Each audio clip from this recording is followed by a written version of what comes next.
Shalom peuple de Dieu et surtout bienvenue abonné à JDM TV, votre chaîne de lumière biso toyeli bino lisusu makambo ya sika. Kaka l'objectif moko ndenge ezalaka pour Christ atombwama. Espace témoignage, yango nde espace uniquement pour les témoignages, rien d'autre que le témoignage. Benga juste la numéro affiché au bas de l'écran Wanezomonana. Benga heure nyonso kobenga. Ngonga nyonso esika nyonso ozali tokoyamba yo tokoyoka posa na yo okonika toza na posa vraiment totombola bonzamba Christ et Jésus-Christ reste le seul vrai Dieu et chemin eza kaka ye okobepa ina papa JDM TV apesi bino espace tango nyonso toza dispo pona bino à travers espace oyo espace témoignage nazanga mon côté votre humble servante Tantine Massamba mais na travers kapena papa Gilbert Azawana ce qui vous eu donc rien c'est beaucoup bien donc qui est en terrain espace témoignage c'est pour vous c'est pour le peuple de Dieu Christ Atombama. JDM TV News, la chaîne des lumières, c'est votre chaîne. Abonnez-vous, abonnez-vous.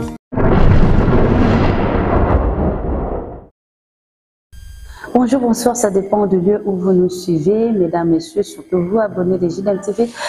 Nous disons grand merci à ce grand Dieu Jésus-Christ de Nazareth, le seul capable de tout. Yohana Sepela qui nous a élus dans son élection divine à permettre que tous allons compter parmi le vivant. Vraiment, nous le disons de tout cœur, un grand merci. Espace témoignage, Yangoyo, nous aurons un autre visage.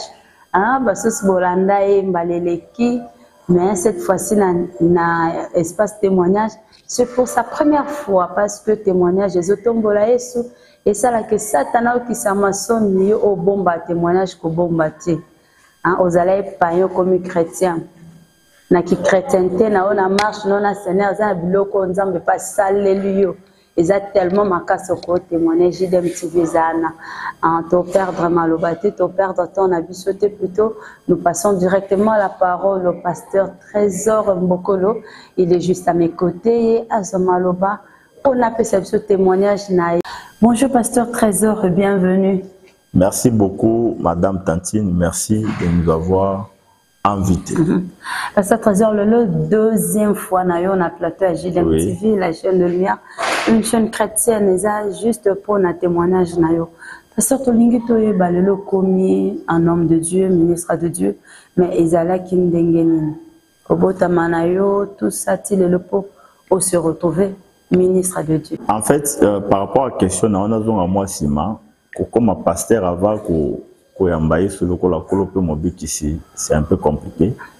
Alors, moi, j'ai grandi au milieu des hommes de Dieu. Mon papa Azaï pasteur, voilà, maman servante de l'Éternel. Alors, il n'a pas de temps bongo. Il n'a pas de déjà papa n'a pas de mais il y a peu d'office au mi qualifié le roi Mosalanza. Pas d'office, faut au monde à bango. Oui, c'est ce que j'ai dit. Donc, abotami na ndako ya mosala nzambe akendaka église ya papa na bango nana pesa vie na ye pa yesu te amibenga déjà mosala nzambe amibenga déjà un enfant déjà un chrétien. Or c'est faux. Papa na rose à la pasteur, maman na rose à la prophétesse, mais si tu n'as pas encore rencontré personnellement Christ na vie na yo ozana no païen. C'est comme ça que ngala ndako papa na biso la bande qui est l'église, baptisa pe biso toujours pe baptême mais tout en étant un païen. Ouais, parce que nanda ka pasteur il faut donc ils a mouvement moko be qui ba baptiser ba tout biso pe sur na to kei. Voyez ça, ils a mouvement. Na mo pagan na silsi baptême mais toujours ngeli mokili na biso mais tout en état hypocrite. Parce que on ne peut pas forcer les choses. Si le Seigneur t'appelle pas à te forcer, vous allez toujours la même nature. Maintenant, les jours où j'ai rencontré le Seigneur personnellement, c'était un dimanche comme ça, dans notre église, un pasteur est prêché sur la création en tant que telle avec un ardent désir, la révélation du Fils de Dieu. C'est sur base de cette prédication, donc, nami jijenga moro nabi donc ngai na gasara na zara musala nzambe na zara mwana nzambe chrétien njoka babiloko ebimiawa en tout cas J'ai eu de larmes aux yeux. Je me suis dit, en tout cas, vie on a pour vivre, c'était pas une vie pour un enfant de Dieu. Alors, j'ai décidé à partir de ce jour-là de donner ma vie à Jésus. Personnellement, parce que je l'ai rencontré sur base au travers d'une prédication prêchée par son serviteur. C'est comme ça que depuis ce jour-là, je suis devenu né de nouveau.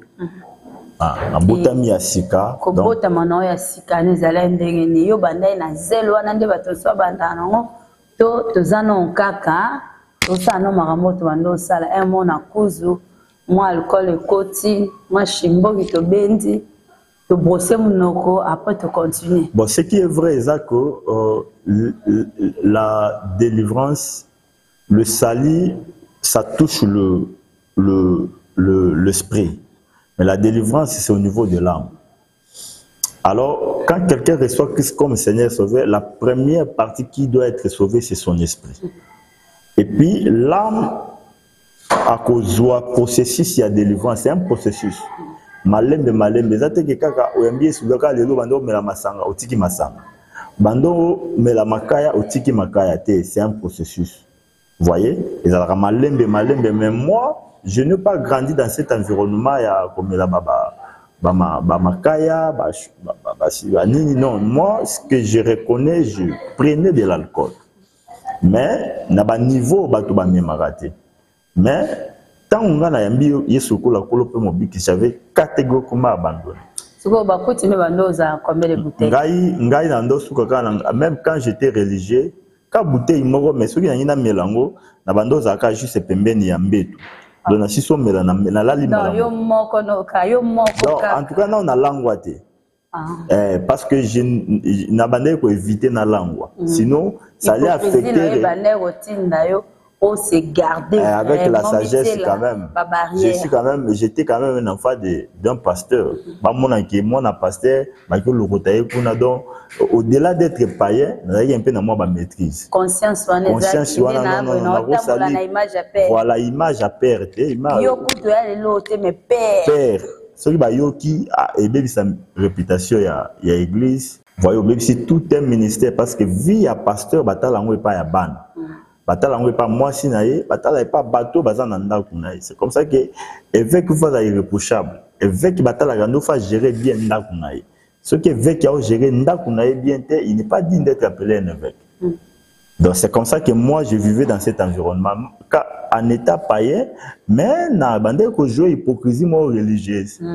Le roi va scribe ba pharisien na ola ta moi soutani mais na obombama na osama mbopé à mabe na suka, mais quand je rencontre le Seigneur, en tout cas j'avais tout abandonné. Le Seigneur m'a donc je ne prenais plus de l'alcool, na zo mela sou masangate basipé.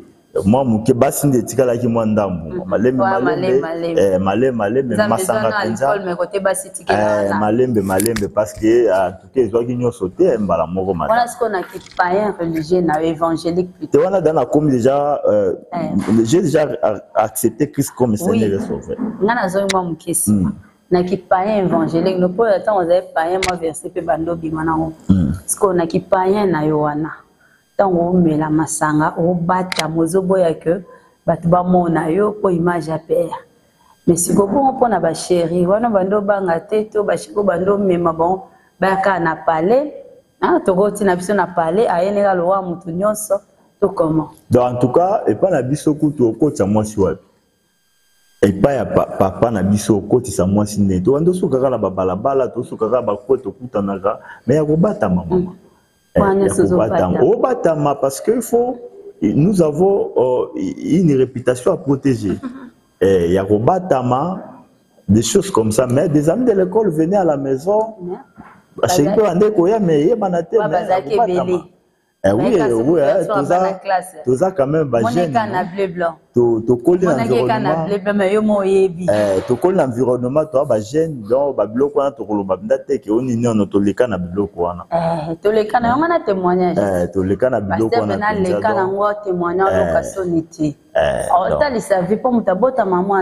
c'est ça.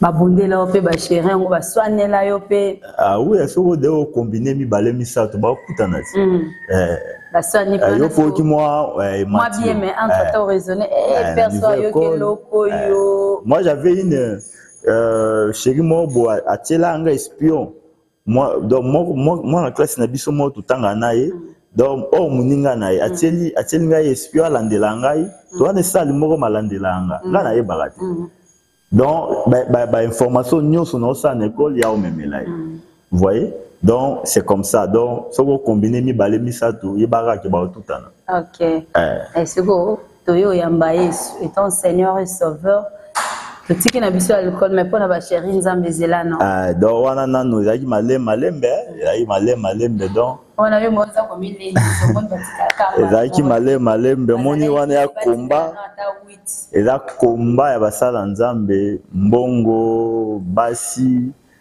orgueil donc c'est un combat eza combat ici la rambala morote en tout cas ici la rambala morote qu'on ne vous trompe pas que oka papa tikota kité malembe parce que il faut que tu sois vous voyez il faut oser la tailler hein bapeso taille malembe zorata vous voyez comment quoi voilà comment celui qui fait l'argile là on l'appelle qui le potier fait avec son argile ça veut dire qu'il prend le temps pour donner la forme vous voyez donc ce qui est simbité à bandeli n'a pas mais mon père yé bobo a te fois ya kara tout ça la suka donc c'est comme ça que to ndenzamba zarana biso azora ta ko former biso malembe moi côté moi simbité à bandeli moi côté moi simbité à bandeli jusqu'à ce qu'il y a une forme complète où ya zana ngoposa donc mon ara au comme équipé vous voyez au comme transformé au comme restauré si ça s'est passé comment vraiment pour se libérer na bon un matin comme ça vous savez dans plusieurs manières mutu azana ba jour ezarayaye na vie on d'ambatia que lelo tu mettras fait à ça un jour quand ekoki je me suis dit dans au mona babilo onyo ce sera yepa na ngana au monene zwankele mobo alors quand je l'ai touché et que na zongi na sambela j'avais le dégoût de prier alors que na comme un niveau faut na sambela makasi na atteindre ba niveau morobo mais ce qui na zana yé on comprendre que dégoût ya ko sambela et affaibli ngamba moko ngamba na mituni ba question na bi c'est à cause d'elle nde na comme na niveau abo alors pour na comme na niveau abo je dois me débarrasser c'est comme ça que j'ai pris l'option de tout abandonner alors je me suis directement plongé dans l'œuvre de Dieu tout en étant un enfant de Dieu.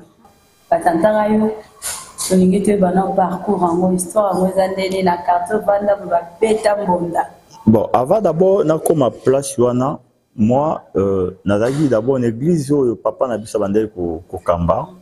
Tant à voyager, l'église ça une kufaki, ba c'est que église wana ba église moko ba église na biso.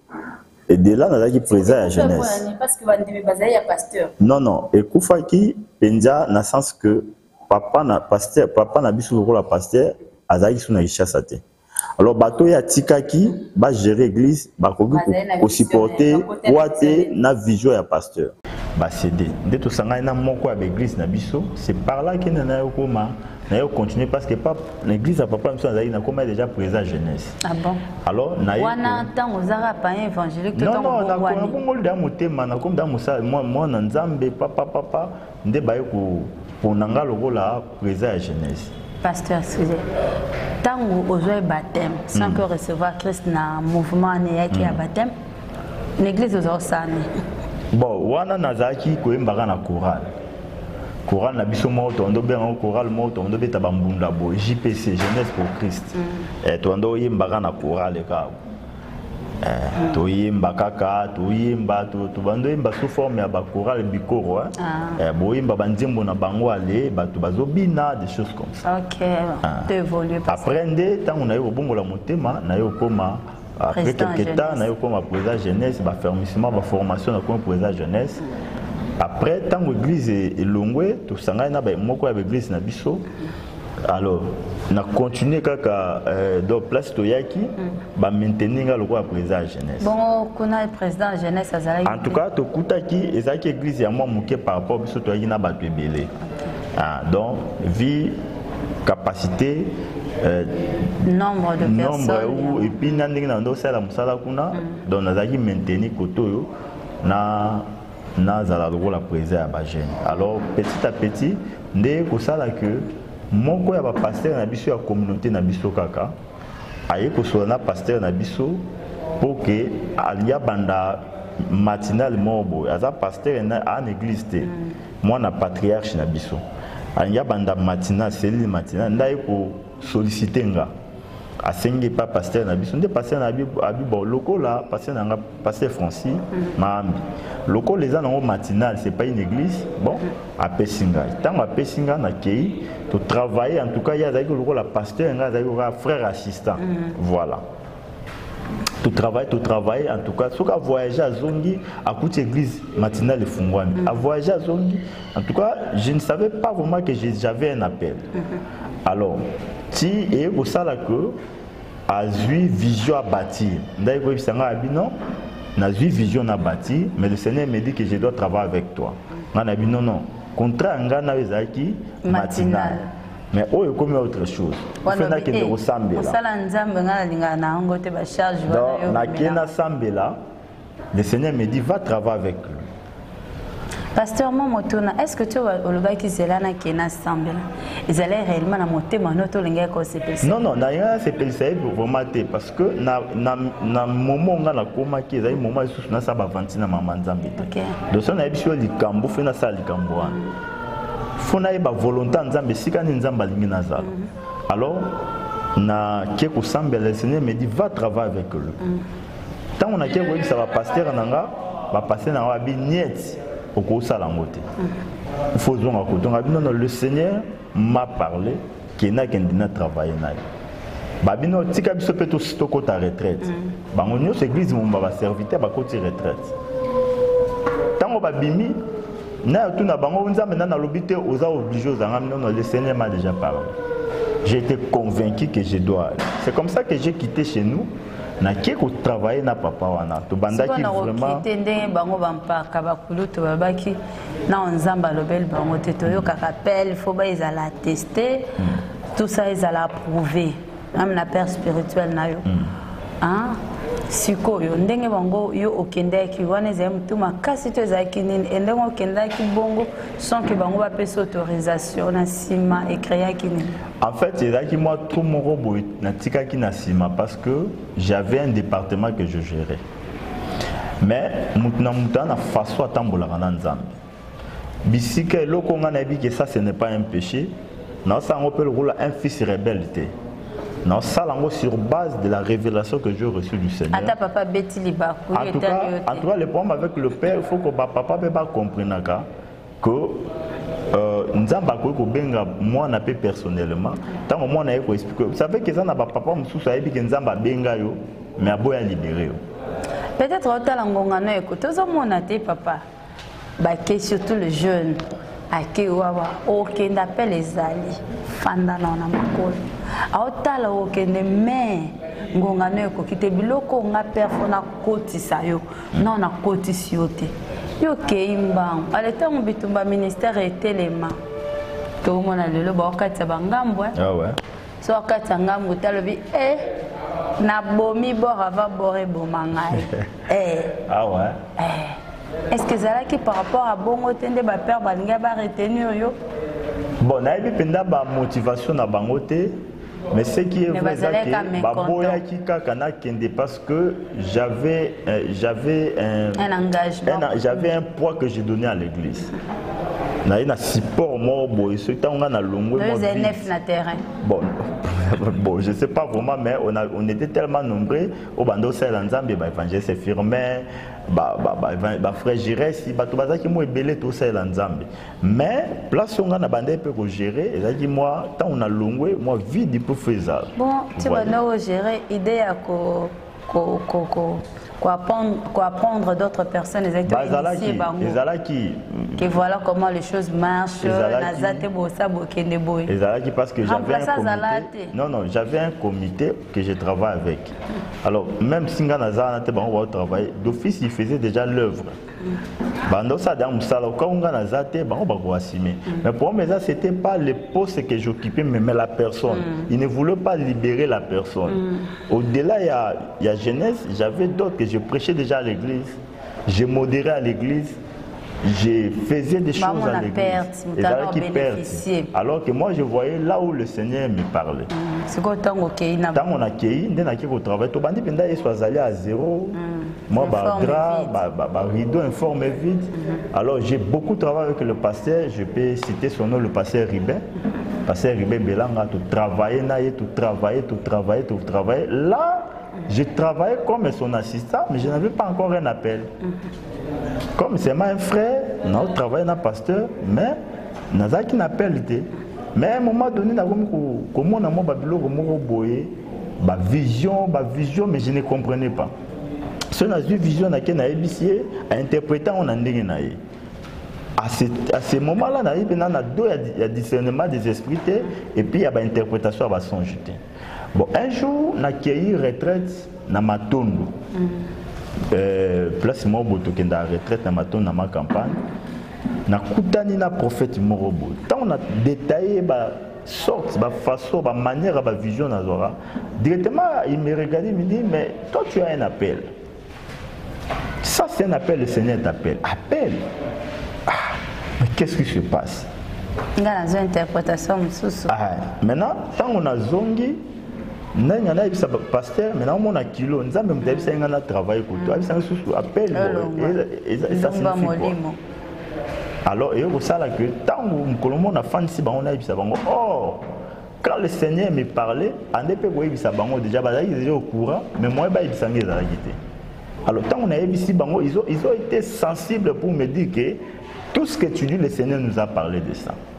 Bon, à ce stade-là, nous, dans notre maison, place de Bandaï Kofanda, tant que l'église est coupée, maman a biso à Tikali, l'église a mère, à Bandaï sous le indépendant qu'on a fait. Il groupe de prière, mon bobando, ça me l'a na boutou, nanda qu'on a biso. Nanda qu'on a biso. Parce que ma maman, c'est une servante de l'Éternel. Vous voyez, non, en fait, Nzambe, Biteni n'a mis sur mon moto, mais quand le Seigneur veut faire quelque chose, il veut achever ou alinguer à memelo on a jusqu'à la destination à memelo on a ba méthode ba to ba comprendre. Papa na voyage qui ezaki c'est sécrété en but na ya voyage ezaki. Bon, but na ya voyage ezalaki que bakanga kaye. Il était un homme politique. Il était bon, il faisait la politique, mais bakanga dans le contexte que na niveau na ya gosa la coup d'état et pas président bon. Ex-président Joseph Kabila était à niveau papa na biso mais ba kotiaki na niveau bongo. Or nous on n'a jamais vu des armes comme ça à la maison. Nous on connaissait notre père Azalaki Aja à IEC, a travaillé na IEC et à un moment donné bon ba koseli makambo quand ndenge mambo ezalaka na bok na Azuka Libabe alors ba kangaki bange kutu ba bomaye ba lexina ba kacho sa mabele bon ça c'est notre témoignage. Ndetango akoti makala babimisi le même jour après 2 jours nde baibisi ba bon ndo bimi boy parce que ba trouver le côté pas na yo mais aux amuto fanda awate faut bima parce qu'il faut pour sauver sa peau. Voilà nde abima ki papa nde ayo kende azayi ro exilé politique. Donc na sima koto ba to ba supporter pour église bazaite nde mama bandaki lo mo bonanda mama bandelo bonanda a benga biso tout travailler loko il y a un groupe de prière na butu to sangana kaka. Maintenant je dis non moi le Seigneur m'a déjà parlé na travailler côté na travailler dans des églises. Non le Seigneur il m'a amené ko la musanga tout moment ba 0 heure tala Alexandra ba étoile a expliqué ba mystère des étoiles. Je ne comprenais pas vraiment assez de choses. Parce que nous avons déjà engagé dans une autre église. Alors nous avons net ba ventir. Jusqu'à ce que tant que nous, on a déjà compris que le Seigneur vous appelle. Dès à ce moment-là, on a intégré le groupe de maman. Quand on a eu, Ndé bango bazali dans un groupe de prière et à Boutou. Donc ça en aura chaque Boutou. Tant on a quand même essayé. Non, chaque jour tu es 2 jours par semaine. Chaque Boutou. Tu es si quoi que ça va bien à balater. Wanana bato église. Oh, vous avez papa to bato asika. Non, bato asika. Aucun membre de cette église a été nabisu. Moi, 3, 4, au moins groupe de prière tant on va te voir ensemble là. Bato à l'église est belé bayaka. Parce que bah oui après on a le sambo. Alors tant tu vas dire que statuer ma cambo bon faut tout ça loco en ordre tout ça lango bo tout ça va programme bon tout ça mercredi vendredi tout ça la mercredi vendredi na po en dehors il y a ba prière à Boutou tout ça peut programme à po tu vas dire que ça ngam na ela ki na ba programme moi tu vas dire que ça la papa ici na yo zo idée habiter tout ça ngo dimanche bien na po quoi parce qu'on pressentait déjà que le Seigneur voulait faire quelque chose avec nous. On avait des révélations, des visions. On en parlera dans Mikolo Koya. Alors, parmi les visions, on a monaki, moko nango ezalaki, nauti libanda nazo songa, namoni mama zebi sanga trésor sangisa makala, moni so mama sisi kolamba makala si mote kufi. Asinga sangisa makala tolamba bilonga bité makala aussi mote kufi habité. Yo sangisa ka moto mamu kinga bi mama moto se kufi. Habité ngane azebi sa sangisa yango moi moto mukezali. Tant on a sangisa après quelques minutes na moni moto. Asinga moni na saki moto ezalaki. Par là na ko sutuka na comprendre son joana, j'ai compris que l'église tout le monde qui kufa kiwana. Moi ba intéressé la mike à moto ezalaki. Il fallait que sangisa ba makala. En fait, on a compris que le Seigneur nous appelle tous ces locaux. Donc, l'église a dit mot Carmel. Mais au Yasikalo a réformé. Le Seigneur nous a donné une vision. Il y a une vision dans Ésaïe chapitre 60. Lève-toi, sois éclairé, car ta lumière arrive, la gloire de l'Éternel s'élève sur toi. Au Kititi Nassé, on comprend que sur tes murs, on t'appellera gloire. Domoni, temple de gloire, mot Carmel. Domoni to bandi ko bâtir ministère bongo malem beti aller car wana ba mama ba ko voyager na ba leki nyoso ba kei ngana tikali ba rejoindre papa ngana tikali na bord to bandi siko et là nani bord c'est trop dire ko lo bara bord to bara bord donc c'est trop dire mais na tikali to bandi ko bundanda une église pena nanute de to ko bundanda na bandi ko to ndo sambela na salon na biso de to ko ici bon tout ça dimanche na tongo de à ce moment là tant tout ça dimanche na tongo ba tout bande ko sambela na biso bazongi na ba église na bango donc tout ça dit 40 tozongi to kiti 15 ou 10 difficulté à ma casse to kutana ki na ngwa liboso yango alors petit à petit comme ils ont musala nzambe to ko bundana ndie to ko longwa place wana tu as place au toza sikoyo de to bâtissa œuvre et le Seigneur a bandi ko tambisa on ndenge na ye ça a quand même un produit de fruits ndenge yaki bomoni église petit à petit na yo to ebani moi kala comment on a commencé cette œuvre donc c'est un peu ça mais pour na ba question tuna kinga so na kutena ba pour ma basi bani oui ça arrive ngai na une année d'existence de l'église. Après une année, il y a une sœur de l'église qui est venue témoigner à tout le monde. Il y a maman na bango, ngana ramobali na. Il y a que to balana, na il samutute, moni. Donc moi pasteur bazala au vend pasteur avant au vend boyer lui chemise. Alors bato bon croyait qu'il y a personne à cadre à papa. Njorande elle a des profits par derrière. Alors tangu ayo sa maman bango ko tunanga croyait qu'il n'a remis beau-fils na iso na tomboka na isi on a dit non moi na faya aye pe na miso bato en plein témoignant pe vrai donc maman na daki a bâti je me suis dit mais na yo kaka na sango ke bako sela bato makambo dele komelio donc mutu penda zo témoigner bobimaka na ye c'est pas uti abima ki azongi mo ba retard maman tuni okenda jo atozali na pasteur njoka ngaite et après ces choses, l'église est quittée qu'il sous ma casse. Parce que en tout cas on a souffert, on a voulu. Nanganaki manabi mes seigneurs, il reste là. Non non, na baïka qui sont dans Moussa dans Zambie. Un jour la vérité triomphera. Et quelques temps après, batubaye baïki comme ils ont eu dans le Tozongi malem, en tout cas, on a connu des choses compliquées, voire même ma femme que j'ai épousée, personne, même famille nanga, famille naye, même église. Famille famille maman, tanguka na kubala ye, donc, non, on a une année à l'église. Deuxième année, na proposé quoi basali bongo parce que na fiancé te na luka fiancé. Tant on a poni ka bato babi que le Seigneur m'a parlé que ça c'est ta femme. Et moi me luguela pas problème. Alors et créer sous église et quitter les sous. Maman n'a problème. Donc dès que tozawa vie combat na ministère écoute biso na ba façon ebele. Mutu moko te ako surpasser loko.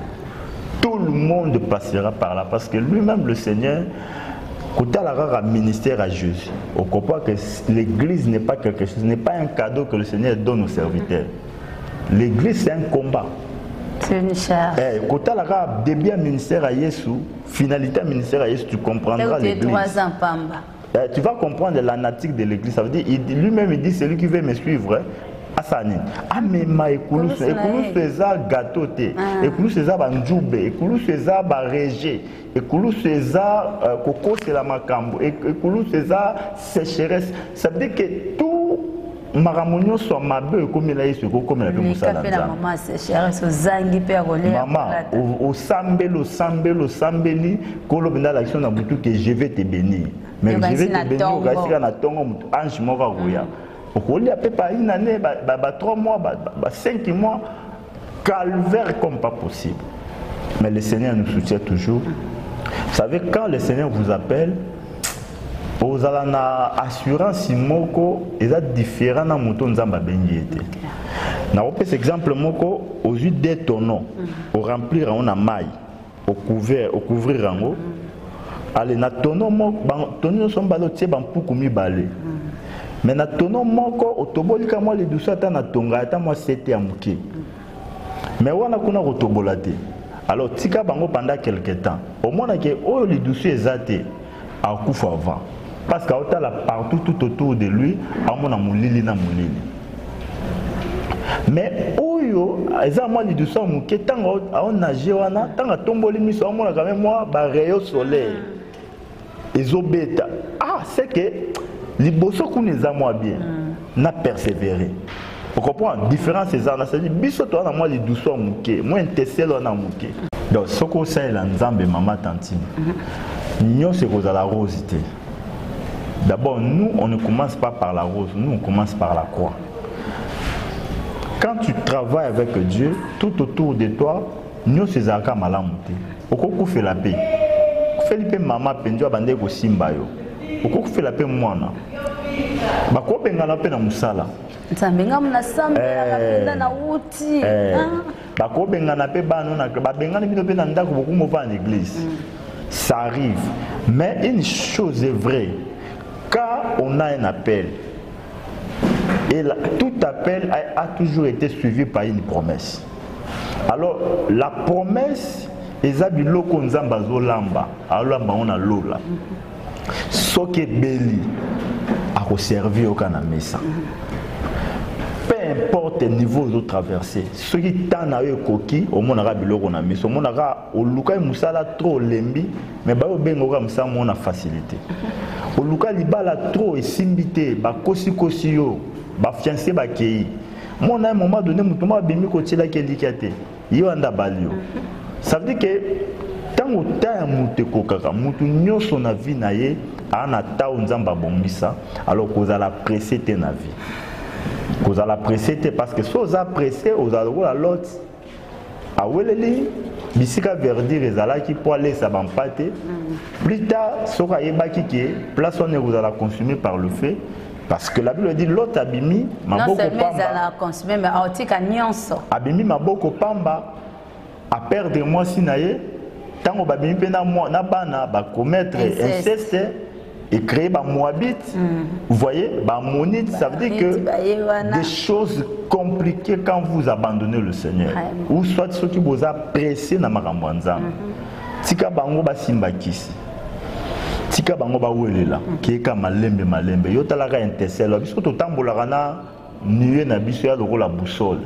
place nuit et téléminga pe na télémiwana ce qui n'est bisinga katisa bona katisi nga na kozala awa te nuit za na simate fait nuit za rali boso na nga pona tala voyez c'est ça la vie chrétienne. Ministère c'est toujours comme ça mais ça finirait toujours par payer parce que la Bible dit tout celui qui s'approche de Dieu doit savoir que Dieu existe et il est le rémunérateur de tout celui qui le cherche. Amen, amen, amen. Il va toujours rémunérer. Peu importe le temps, il va rémunérer. Merci pasteur. Tu l'as dit pasteur Trésor, dans témoignage où Esaïe. Yo posa na témoignage zo bomba mana comprendre tozo bata mo témoigner Christ ndeni. Yesu a témoigné biso bolingone chaque jour. Ozana pema un don gratuit on a mbongo kuto somba te. Ata basangisi bomengo nyonso mokili bazui richesse à RDC. Na mobimba nango nyonso bazui FMI Banque mondiale. Bazui susu ba compte ba milliardaire ba multimillionnaire milliardaire basangisi pe besomba pe mate. Zala reconnaissant kobanga te. Hein? Espace yangoyo. Espace témoignage Anna JDM TV benga ka numéro wana kobanga note benga pasteur tozonzi suma lobomboka yo eza bande ko ba Hollanda. Ususabi kolobango boyeza passe mais na ko luka pasteur en privé te pasteur pesa ta ba coordonner na yo. Moi suka eza biso toza église temple de gloire Mont Carmel. Alors, tous en avenir, moi, au numéro 14, juste aux 8 tronçons entre DGC Pompage, au Kiti, na place, c'est bien rare Kamunganga. Tant au Kiti, on a la police, les bosso na yo, au côté d'entrée, bien entrée ou Kamunganga. Juste qu'à première parcelle, ils ont chambre froide, deuxième parcelle, la machine à foufou, ils ont les bosso, église, ils ont la carte, on a pu panneau, na biso, ils ont tous en Galema. Voyez? Donc, ce que vous avez pour ça, au Koutana Biso, adresse Yanwana Pesio, ou soit, au Benanga numéro Oyo, plus 243 89 96 34 231, plus 243 89 96 34 231. Alors, on a profité déjà dans l'émission passée, on a profité pour ce programme, il y a un marathon, ce qui pas de problème, alors, dès la fois passée, tout un programme, il y a un marathon de prière, il y a 2 vacations. Vacation matin, na vacation soir. Vacation matin, et Zobanda, lundi le 25 novembre. Samedi le 21 décembre, on a de 5h30 à 7h juste. Vacation soir, na vacation matin d'abord, thème d'angouza lève-toi, sois éclairé. Alors, vacation à pourquoi? Tout ça na mercredi le 27 novembre, dimanche le 22 décembre, de 17h à 20h. Thème d'angouza les bruits qui annoncent la pluie. Alors, bien aimé dans le Seigneur, vous avez des problèmes de santé, vous avez des problèmes de la parole de Dieu, vous avez des difficultés, on a pour ça, bien aimé dans le Seigneur, au participer à un programme béni où il y aura beaucoup des hommes de Dieu, Bakoya, Boromona Bango, bien aimé dans le Seigneur, toujours dans l'émission Oyo. Alors, nous avons la particularité, que ce soit le matin, que ce soit le soir. Alors, nous bien aimé dans le Seigneur, de vivre un moment, un merveilleux moment dans la présence de Dieu. Alors, hernie discale, appendicite, le Seigneur fera des choses et le Seigneur va bénir tout celui qui viendra dans sa présence. Donc, je vous bénis, que le Seigneur vous bénisse. Merci beaucoup. Encore une fois, merci pasteur Trésor. Au répondre à l'invitation à la mission, nous voilà déjà à la fin de l'espace témoignage. Au bombaka témoignage, kobombate. Na supplie au nom de Jésus-Christ, kobombate, il y a qu'à témoigner Christ. Oloba angasi na bongo la mutema na travailler na Nzambe, oui. Mais na 4 ministères, peut-être la minute, Moutounu est déjà nassé. calcul de gauche à droite. Au sani. Hein? Yesu abiki sakanae. Et comme la kio kokate mais nzamba salelo miracle moyo moko to comprenate. Au vendre le bakelo kwana nde na zulango solution te Yesu azanzambe. Chaîne yango espace chrétien JDM TV, votre chaîne chrétienne, la chaîne de lumière, hein? Benga juste na numéro affiché au bas de votre écran. Au bengi ernion sokoma bo liker, bo commenter, bo aimer, bo partager et surtout bo s'abonner encore car Christ ne manquera pas de vous bénir. Mais avant de nous quitter, je salue le couple Didier Judith Maudit, je salue encore Papa Gilbert. J'ai dit merci à vous tous qui avez suivi. Yemoko Mampinga, toujours sur ma caméra, na benga Kawili Mokoko, combattant et solo. Apesi biso bilili oyo. Merci Naemi, Galingi Moussala, Naemi Makasi. Et ceux qui Christ a zongité, Ngana Bino, te koutane prochainement. Quant à moi, je vous dis bye. Votre chaîne, notre chaîne, Balobi, restez branchés, scotchés, dans la chaîne Nabino. Awa présentement na Congo Kinshasa, JDM TV News. Nous avons des émissions comme Gilbert et Soin Pasteur. Nous avons des émissions Instant d'espoir. Nous avons des émissions Les chrétiens et la musique. Balobi Awa, il y a des prédications, exhortations.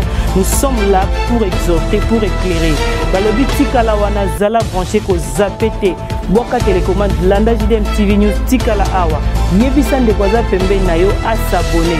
Yom to s'abonner te. Abonne-toi massivement et nous sommes la chaîne chrétienne, la chaîne des lumières. Restez là, abonnez-vous massivement et vous ne serez pas déçus. Francine Chala sur JDM TV News officiel. Fidèles téléspectateurs de JDM TV News, abonnez-vous massivement sur votre chaîne et vous ne serez jamais déçus. Car la Bible dit, le ténèbre ne régneront pas toujours sur la lumière. Et JDM TV, c'est un canal pour apporter de la lumière et pour l'édification du corps du Christ. Donc abonnez-vous massivement, appelle ton voisin, ta voisine et abonne-toi car ici il y a de meilleures choses à venir. Et bien sûr nous recevons pour vous des pasteurs, des serviteurs de Dieu et nous recevons aussi de chantres. Et dans JDM TV News, vous avez de la lumière sur toute l'actualité chrétienne. Restez scotchés, restez branchés sur votre chaîne, mais surtout, ne manquez pas d'inviter vos amis et à s'abonner sur JDM TV News, la chaîne de la lumière. JDM TV News, la chaîne des lumières. C'est votre chaîne. Abonnez-vous.